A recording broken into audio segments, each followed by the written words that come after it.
master's in city and regional planning student. I am born and raised in Columbus. Also, just wanted to let you guys know we will be recording this this meeting. You'll just have it should pop up and just ask you to just to continue to record.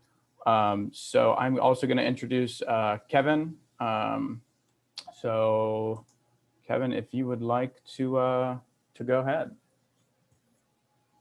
All right. I actually learned how to unmute myself. It's only taken a year.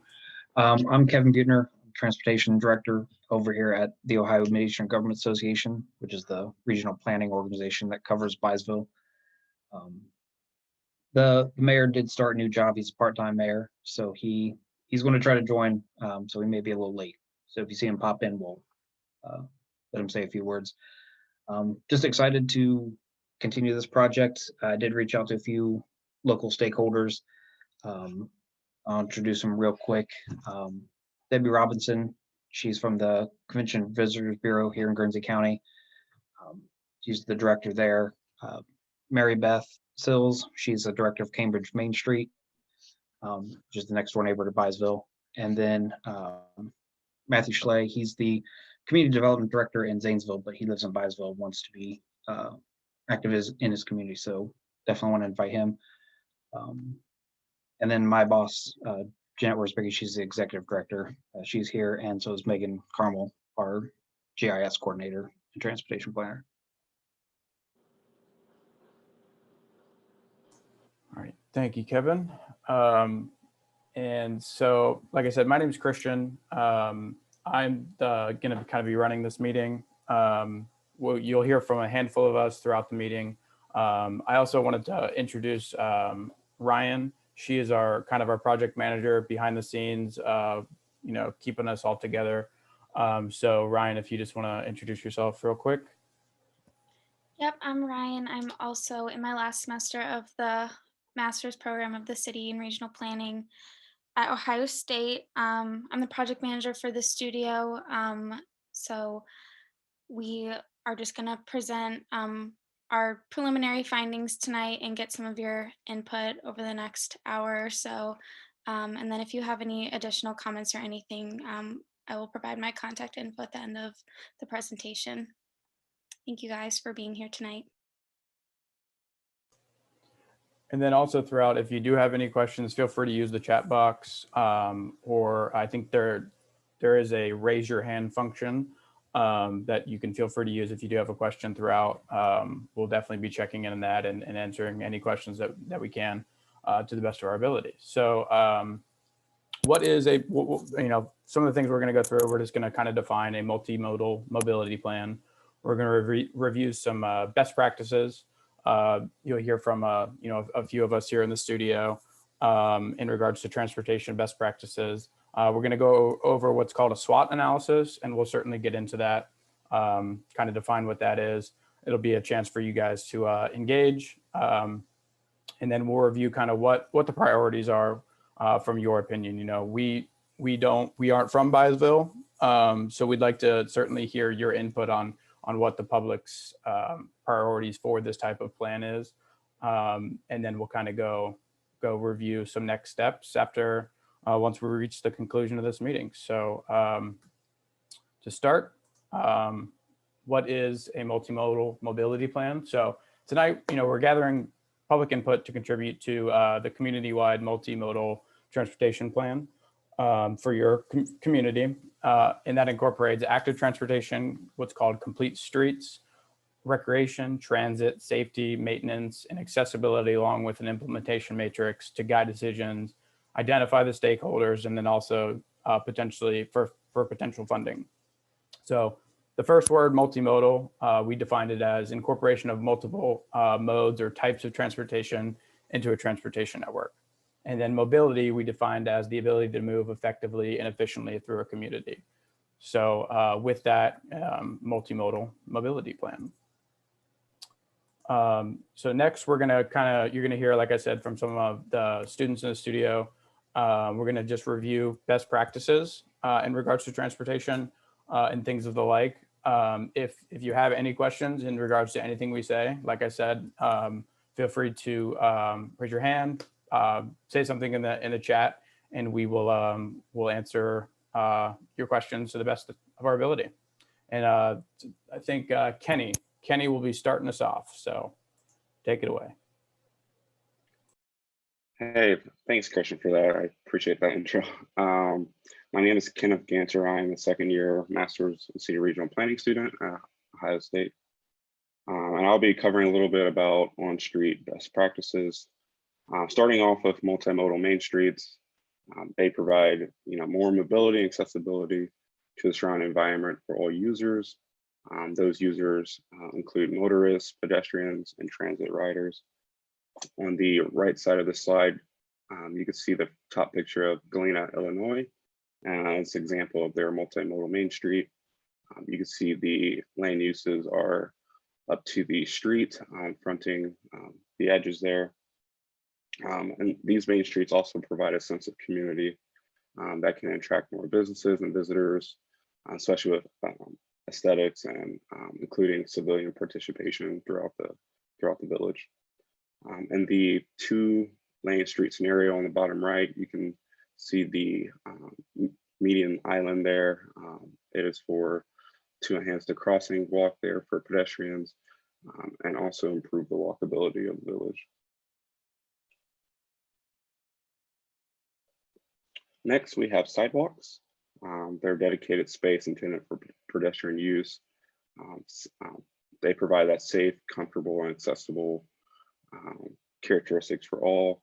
They are supported in all areas, and they serve not only just low and high traffic roadways, but for the whole village itself. They also have the ability to connect anywhere and everywhere throughout the village, just making that walkability more important. They also have 3 distinct zones for best practices of sidewalks. The first zone is frontage. This is the zone between entering and exiting buildings. And then you have the pedestrian zone that accommodates 2 people side by side each other. It's kind of more the most common width of a sidewalk. And then you have the furnishing zone used for utilities, known as mailboxes, street lighting, and signs of that nature. And then not only does this improve the walkability, but also respiratory health. Next, we have urban design features with these visual improvements like pole banners and artistic bike racks, really setting a tone for that curb appeal throughout the village, and also adding design bollards, providing that sense of place in addition to the service that they provide, in addition to residential buffers, really mitigating safety hazards in the neighborhood, making sure that accidents can be prevented among highly trafficked areas, but not just those, but throughout the whole village entirety.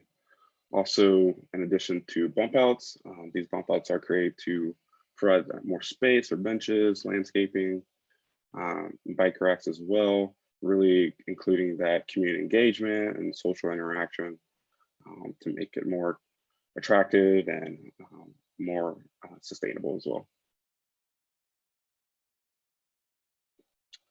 Next, we have a separated bike lane feature.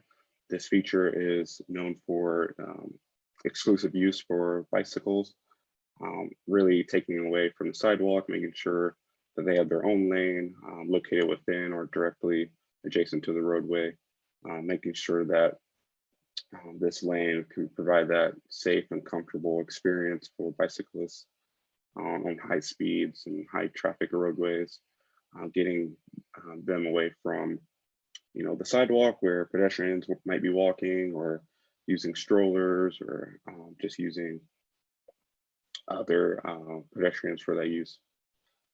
And also the sidewalk is for pedestrians to also communicate with each other and provide that communication and connectivity for the bike lane. Next, I will be handing it over to Joseph.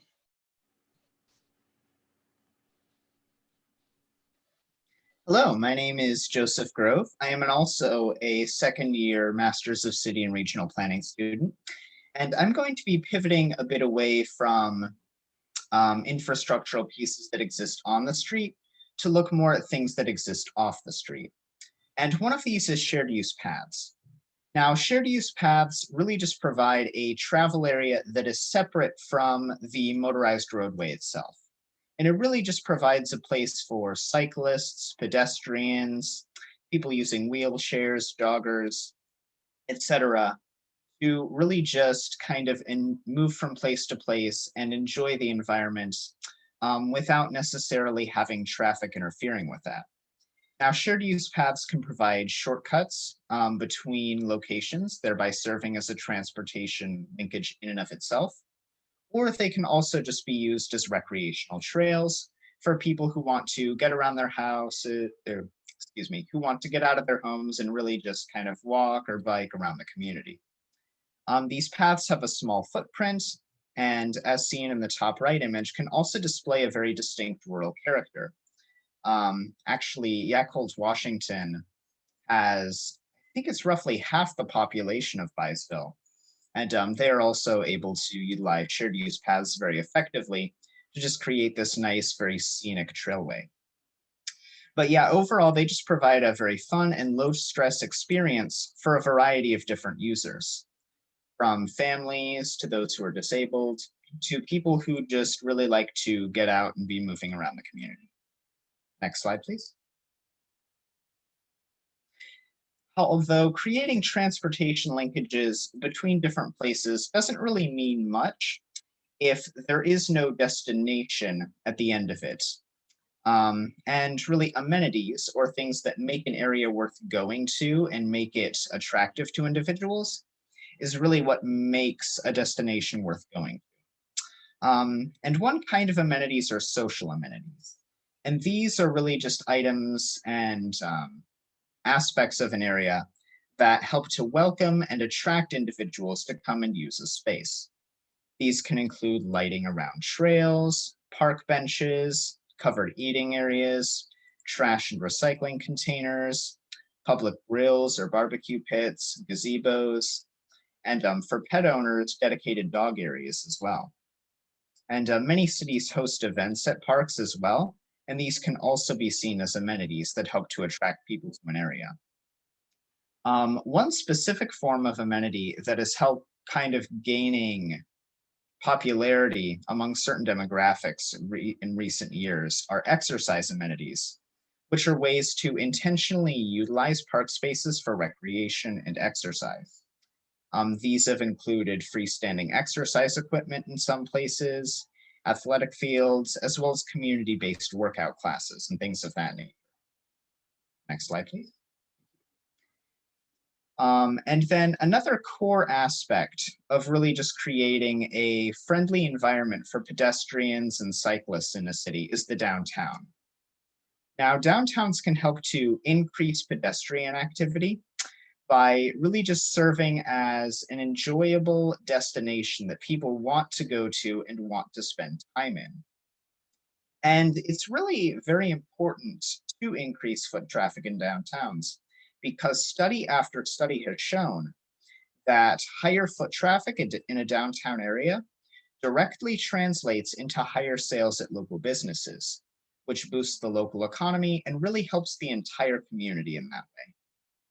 Now, small towns are actually in a very advantageous spot to improve their downtowns in certain ways, in that they can use vacant spaces to inexpensively create miniature plazas or parks that offer residents a place to enjoy themselves downtown.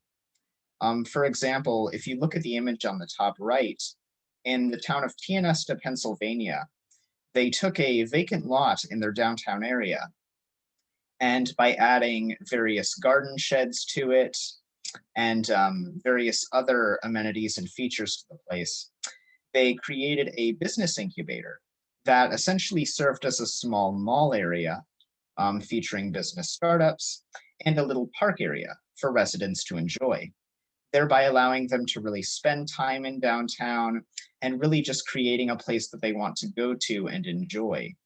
and that they could benefit from.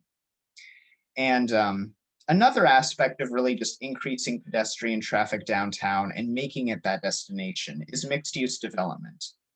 Now, mixed-use development means mixing residential and commercial uses in the same area. And this can help to increase foot traffic by allowing people to live, shop, and work in the same area. And it also increases safety because when people live in an area, they're constantly kind of looking over it. You've got windows facing out onto the street that people are looking out of at all times of day. And so it really just creates, just puts eyes on the street, which helps to increase the safety of an area. And all the while promoting sales to local businesses. And lastly, mixed use development also just helps to create the small town America feel that can make rural towns so attractive. Next slide, please. And lastly, I just kind of want to talk about road types and land use and how those relate to each other. Now, the type of use that a piece of land is put towards can really impact the transportation infrastructure that can exist on it. For example, a roadway that cuts through a business district is likely to be wider and have a higher speed limit than a roadway that just gently meanders through a quiet residential area. Similarly, a roadway that goes through an industrial district is likely going to cater more toward trucks and other industrial vehicles than it would pedestrians, for instance. And so the type of use that a piece of land is put towards can really impact not only the types of transportation infrastructure that exist there in terms of roadways, but also what other types of infrastructural pieces or amenities may or may not work there. So really just trying to think about how the land uses in Byesville and how current and potential future transportation infrastructure might relate to that is a very important thing to really just kind of consider when thinking about multi-mobility and how to really just improve the environment for pedestrians and other transportation users. So now I'm going to hand things off to my classmate, Drew. All right, thank you, Joseph. Hi, everyone. My name is Drew Nickham. I am also a second-year master's student in city planning, and I am originally from Newark, Ohio, so only a couple counties away from Byesville. I'm covering best practices related to safety and accessibility, so I'm going to start with crosswalks. Crosswalks help create a space where pedestrians can safely cross roadways. They can also be integrated well into a community by being designed in a way that increases community identity and pride. For example, the first image here on the right shows the normal idea of a crosswalk, the delineated white lines on the road. But the image on the far right shows what the town of Highlandtown, Maryland did. They implemented artwork in their crosswalks, which gives a nice community feel while still offering a place where people know they can safely walk across the street. Crosswalks can also be signalized or unsignalized. If they are signalized, it's usually through the electronic signals of the either walk or stop sign telling the pedestrian when it is safe to cross. Unsignalized, there's usually just a sign on the street placed in order to let vehicles know they need to yield, which is also why it's important to put crosswalks on the street anyway, so that there's at least some signal to vehicles that they need to be careful in that area. Crosswalks also have to be designed to be accessible to essentially everyone. This results in the need to create crosswalks and the adjacent sidewalks with American with Disabilities Act regulations in mind. And this includes ramps, as well as differentiating colors between the sidewalks and ramps, sounds or noises at signals, or little bumps in the ground to help visually impaired people know they are at a crosswalk, for example. Next is park safety. Park safety is a crucial element of any park system, but obviously any trails that might be put in place, like were suggested earlier.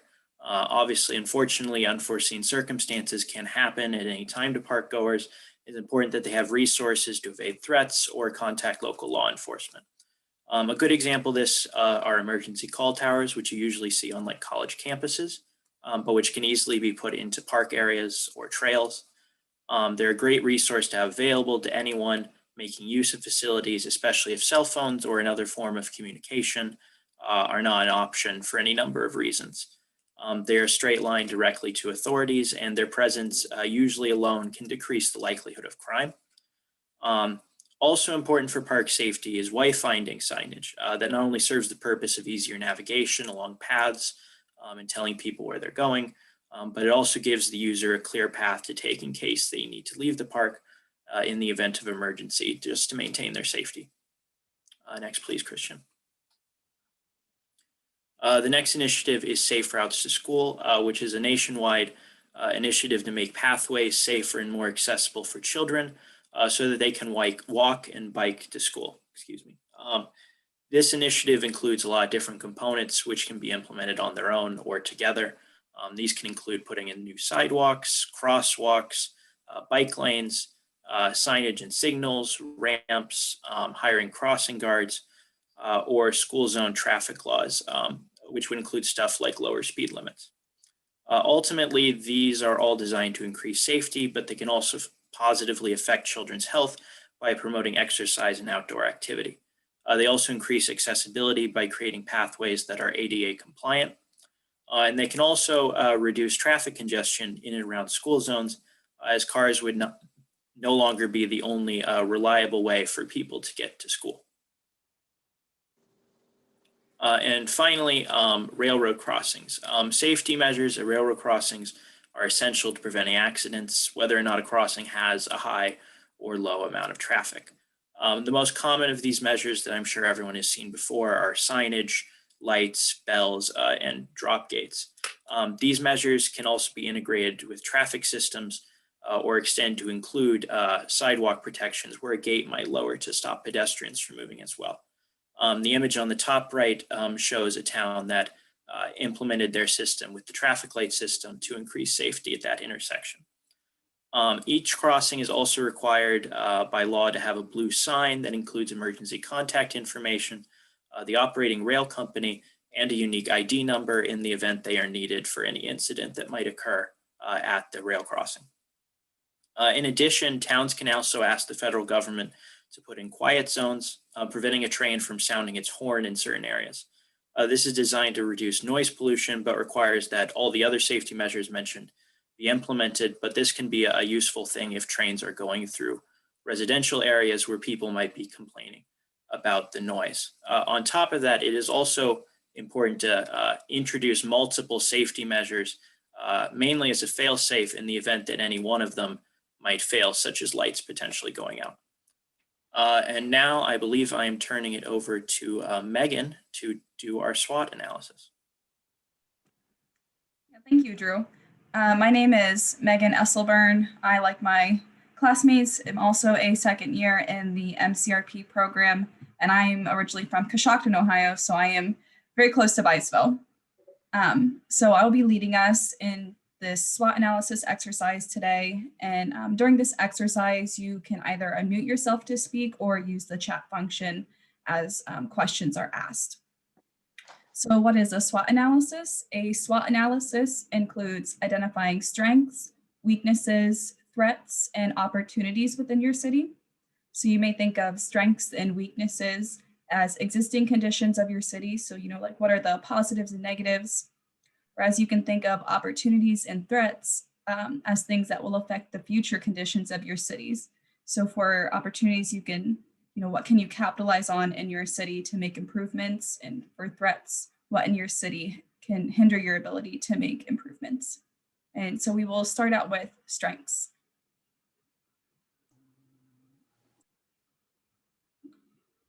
Go to the next slide, Christian.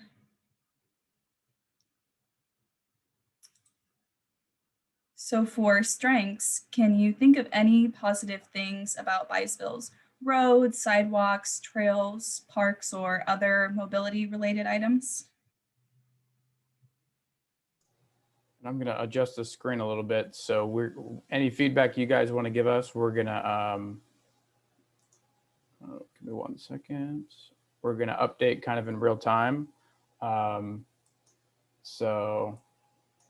this is kind of, the floor is open for anybody. So any strengths about Byesville? And Megan, this is Kevin from Omega. I think the mayor may have joined while we were going over some best practices, so I didn't know if you wanted to say a couple words before we really got started with the strengths. Absolutely.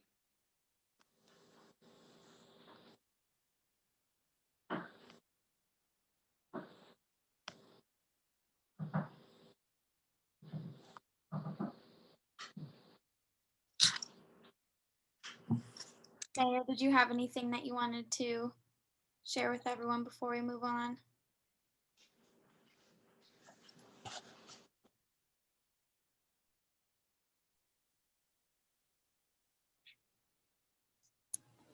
If not, I see Ms. Robinson raising her hand, so we can take her suggestion now. As far as strengths and talking about off-street, they have a very nice Byesville park that put in a couple of years ago, disc golf, 9 holes, that is hugely popular. So I think that's something that really attracts people from, since I'm in travel and tourism, outside of the area into the area for that participation. And it's a nice park. It has a playground, picnic. It has all the amenities that you mentioned as far as off street. And it's very close to the downtown. I guess too, if you all could define, I mean, I'm familiar with Byesville, but I don't live there or work there. What are you considering downtown Byesville? Do you have a screenshot or map of the parameters so we can see, does the park that I'm talking about include that?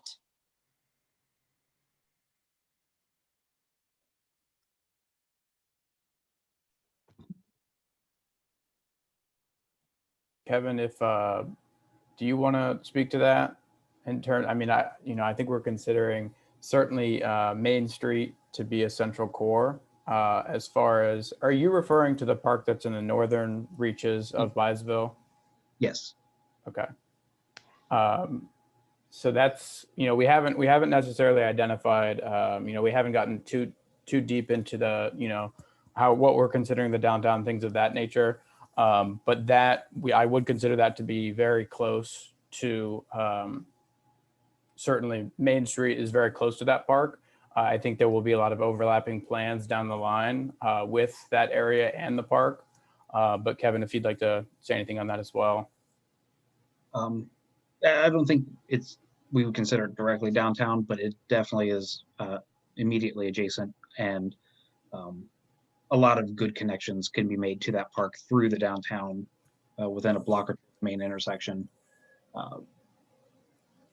And if I recall, Kevin, there are sidewalks. I mean, you'd have to cross the street, but there are sidewalks leading to that. Is that what you mean by connection?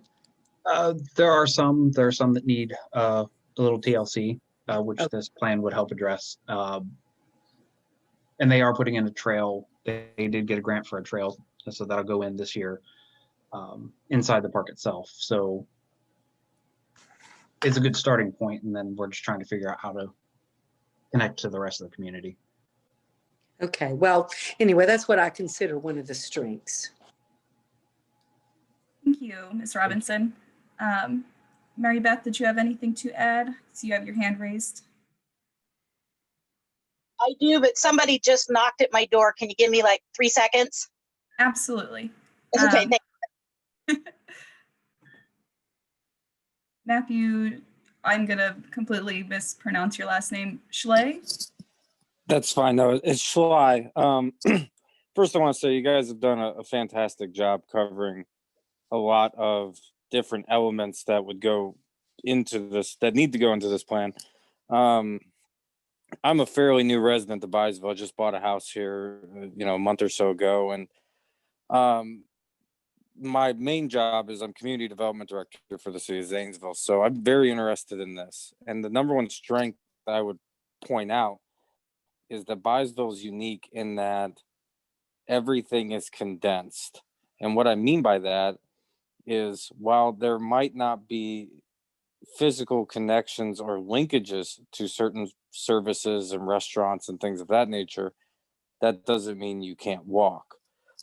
For example, where I live within 300 feet of a pizza shop and 150 feet of a hair salon.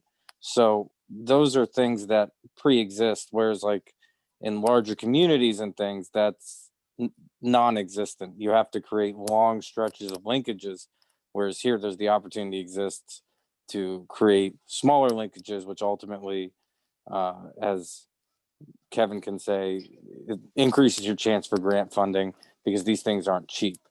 The other piece I'd like to point out is land use wise, it seems like Byesville has a very strong plan, or what I would say is you have a condensation of our commercial uses along arterial streets, which is something that I always look for when writing a plan for the city of Zanesville is where is my commercial enterprises compared to the arterial street, because that's what you want. That's what I had for strengths. Thank you. Ms. Sills, are you back yet? Can you respond? I am. I'm so sorry. That's And okay. nobody comes by my house the one night. So I've noticed a lot of revitalization efforts in the buildings in downtown Byesville. So they've had a lot of small business growth in the community, which is huge. It kind of maintains that small town that I was born and raised in. But there's been a lot of growth there. So I think that's a definite positive. The connectivity of the neighborhoods to the downtown, and as Debbie said, to the park, everything's within walking distance, biking distance. You do have to cross a couple major thoroughfares 2 and 9, but there are crosswalks, and it's just a safe, inviting place to call home. So for me, those are a lot of the positives that Byesville has. Thank you. Ms. Worsbicky? Yeah, I think Byesville has a lot of positives. A lot has already been mentioned, but I think the open square that they have in downtown is a real positive. At Christmas time, it's decorated quite nicely. And I think there's connectivity through the downtown from the park that everyone talked about, as well as to the park that's kind of a little further outside of downtown off of State Route 821. So there's a lot of positive going on in Byesville. The park is also used for a number of different events, which bring people into the downtown area. And I think that that's a very positive as well. Thank you. Does anyone else have anything they'd like to add to the strengths for Byesville?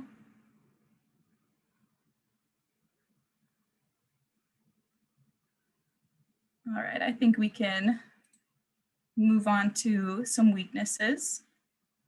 So for weaknesses, can you think of any negative things about Byesville's existing mobility network?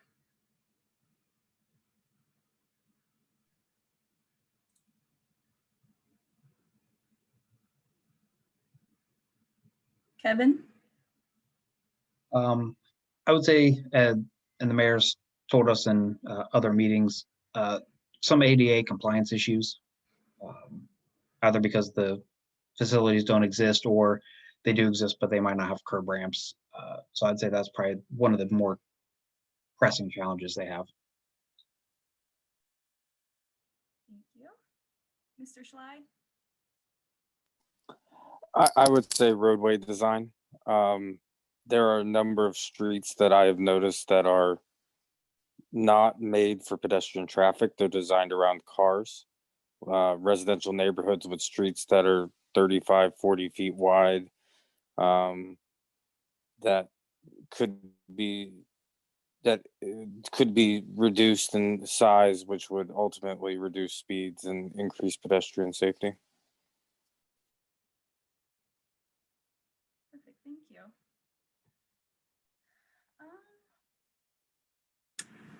So we only have 2 weaknesses. I'd like to see if there's any more weaknesses. Ms. Worsbicky? Yeah, as I don't remember if it was Mary Beth or Debbie that mentioned it, you know, State Route 209 goes right through the village, and there's a lack of sidewalks along a lot of 209. Some of it's inside the village and some is outside the village, but I think if sidewalks could be extended along 209, there's a lot of places that would improve walkability. I notice quite frequently there's folks that are walking on the railroad tracks just because they don't want to walk on 209 because of the high volume of traffic. Perfect. Kevin, do you have anything to add? Yeah, I would just say a lack of crosswalks. Outside of the downtown area, there's not a lot of safe or marked crosswalks for that matter. Awesome. Ms. Sills?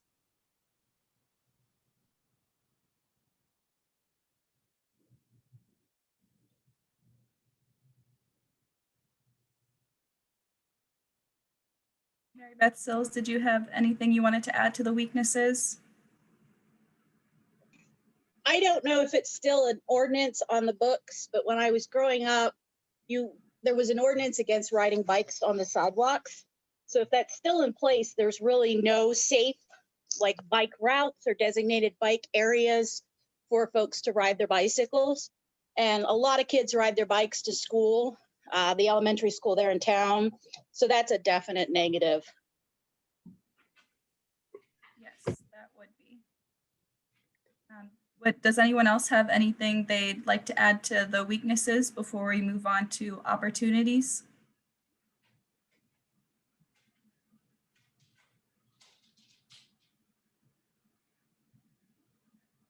All right, I think we can move on to opportunities then. Okay, so for opportunities, can you think of anything in Byesville that you could capitalize on to make improvements to mobility?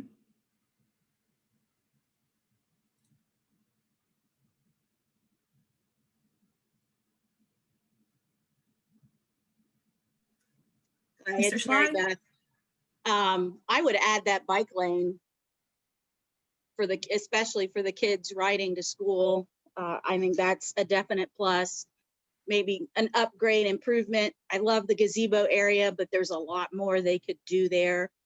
One of the slides you presented talked about adult fitness equipment, things like that could be installed to kind of make it a little more of a parklet in the middle of downtown. So that's just a couple of things I see. Absolutely.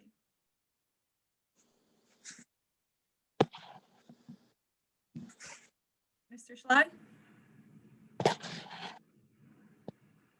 Yeah, just to kind of go off of that, I look at things also from an economic standpoint. Bike lanes aren't cheap. I'll be the first to admit that. But going off of that, bike lanes are a necessary piece. So I would recommend reviewing some of the roadway plans to determine where there's space for the bike lanes to be installed.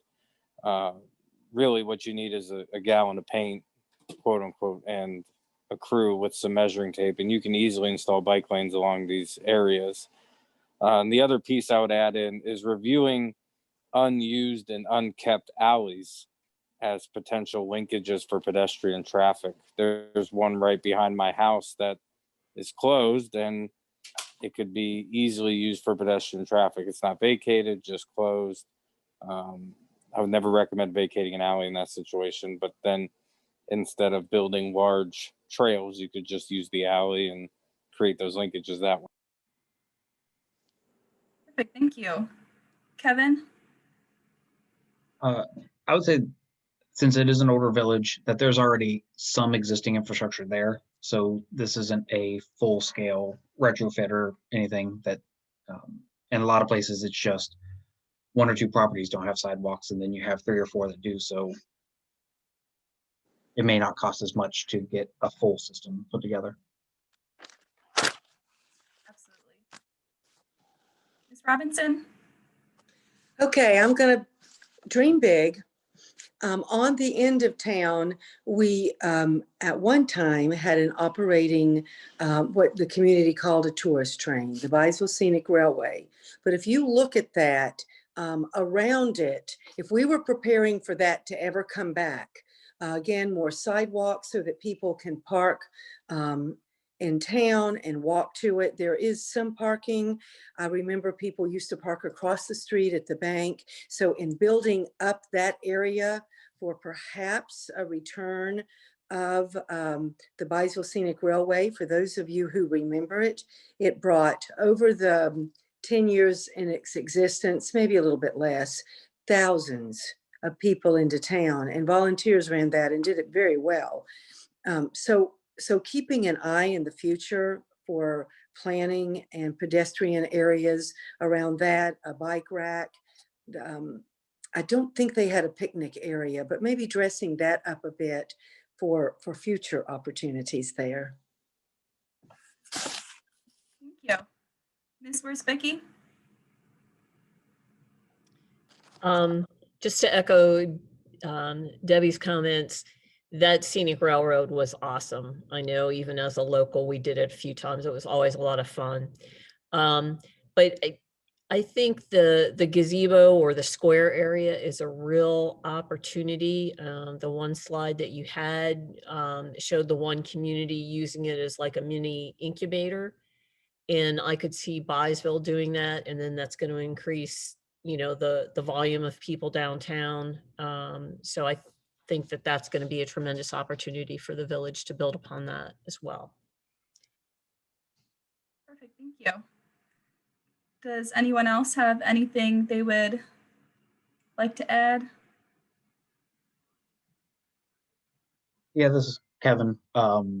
I would say one thing they do have going for them, especially downtown, is the buildings, the frontage is right there on the sidewalk. You don't have to walk across acres of pavement to get to these commercial establishments. And hopefully keeping future development in that vein so that people can actually walk and bike there and feel safe. Yeah, that's a great one. Okay, well, if no one else has anything to add, we can move on to our last part, the threats. So can you think of anything that would make improving mobility difficult?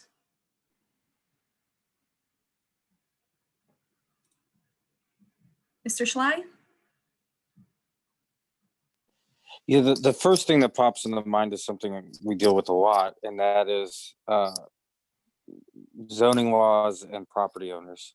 I know that sounds silly, but to echo Kevin's point, having zero lot line development is a smart planning tool for downtowns. But to create trails and linkages, sometimes you need additional space to do so, especially if you're doing ADA compliance things. So if the space isn't there and your zoning law says it has to be zero lot line, that's where you might run into problems. So that's the first thing I see. And then the other thing I see is, for example, a business incubator on a vacant lot. We tried that in Zanesville. The problem is convincing a property owner to allow us to use the property. And one of the ways you can get around that is if you have like a Chamber of Commerce or a Main Street program that owns the property, you can do that. But I would see the biggest issue would be a zoning and a property owner piece with that. Yes. Kevin?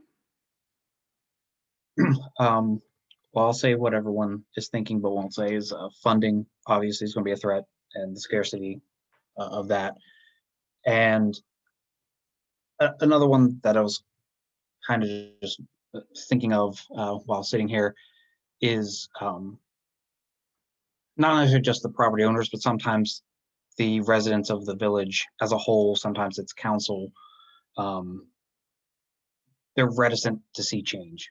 And so anytime you propose something like, well, we've never had bike lanes, and you propose it, they're like, no, this is too out of the box, we don't like it. So coming up with that, up against that NIMBYism, or maybe the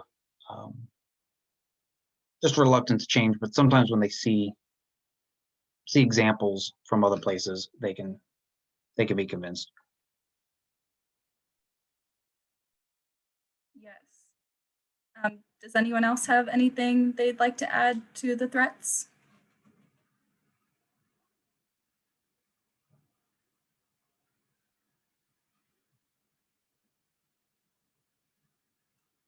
Well, I think that might be a good sign that we have less threats than opportunities here.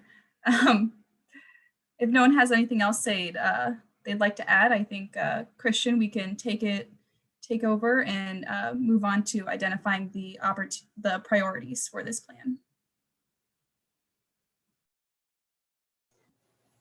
Thank you, Megan.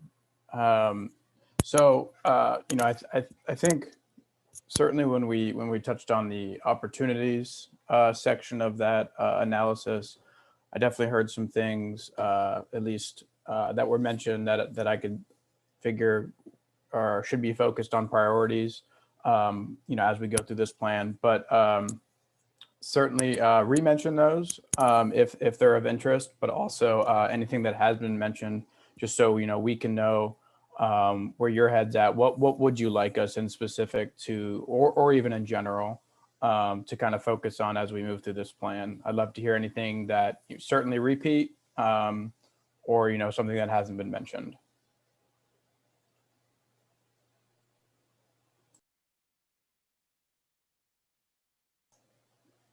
Go ahead, Kevin. I would just say safety for all users. I'll just leave it at that.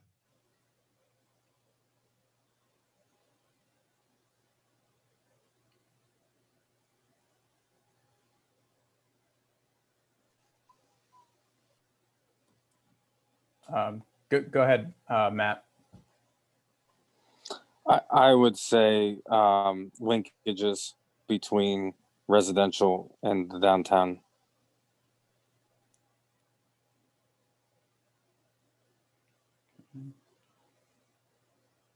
And I can't see your whole last name, but Jeanette.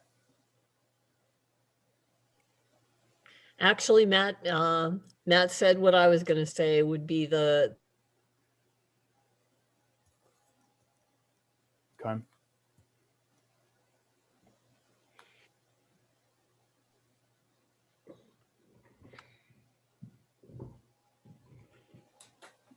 Go ahead, Debbie. The ADA compliance.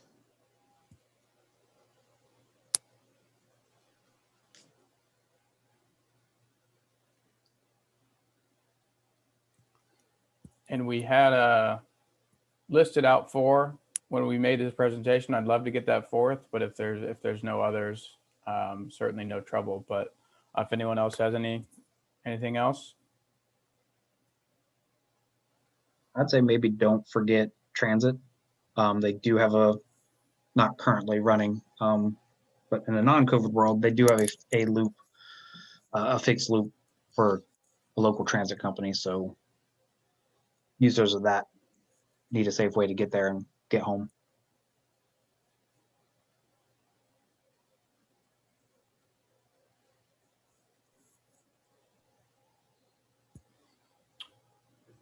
And anything else?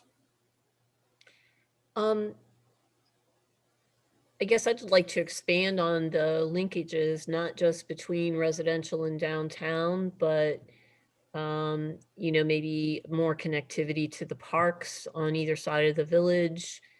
There is a school campus just outside of the village, maybe connecting the village to that school campus too.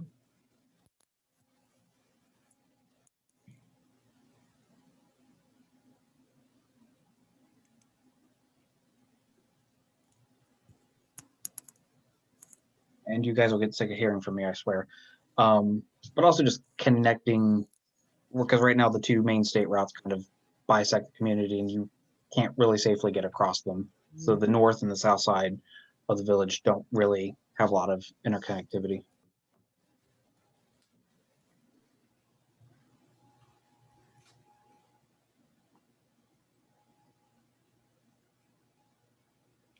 This is all great information. And also this can also just be, you know, anything that you want us as students to specifically be focusing on as well. Just wanted to say that as well, if it wasn't, if I didn't say that earlier, but.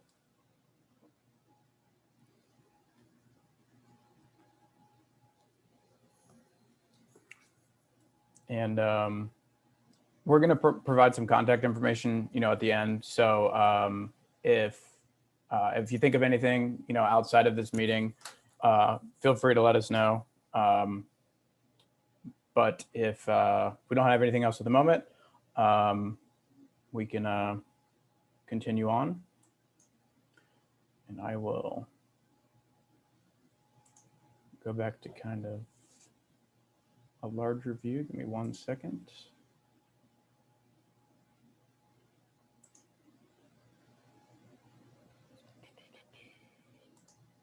So, you know, for the most part, that's what we had. You know, and we talked about a lot of things.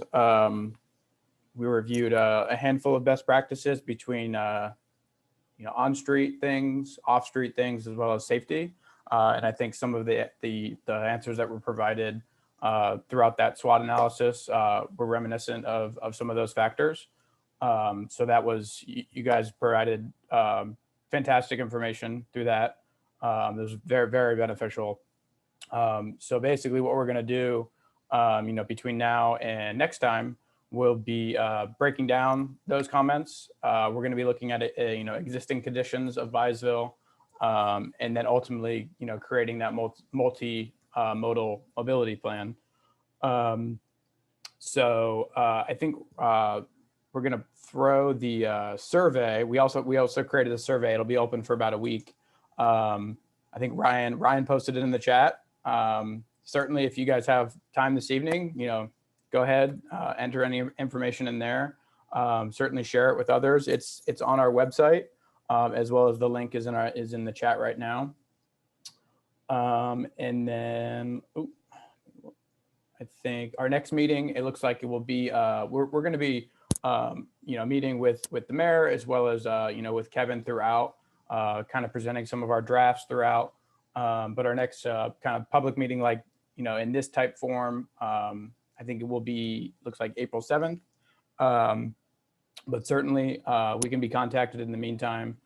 We want your active, you know, participation. So, and I think that's all I have. And then I think Ryan was gonna close us out with any last information.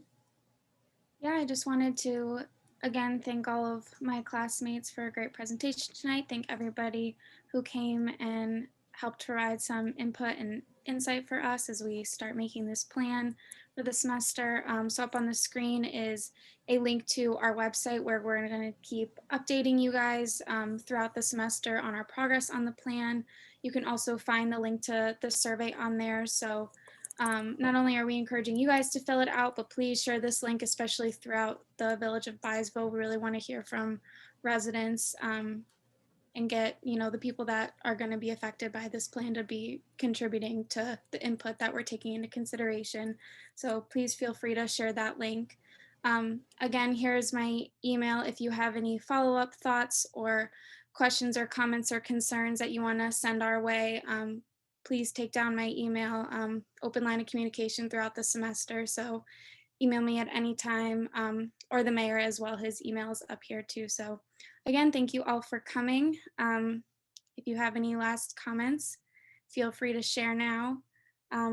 If not, we as students still have class the rest of the night, so feel free to leave the meeting at your leisure.